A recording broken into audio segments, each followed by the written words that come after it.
আমাদের টমেটো গাছ, টমেটো অনেক ধরছে। কোনো সার কোনো কিছু ব্যবহার করা হয় না, তারপর অনেক ভালো ফলন আসছিল। একদম ফ্রেশ।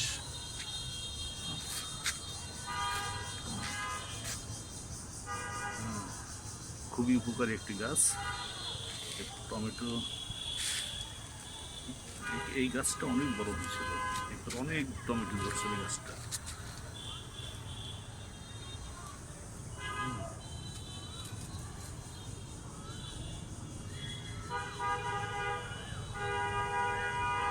অনেক একদম ফ্রেশ সব।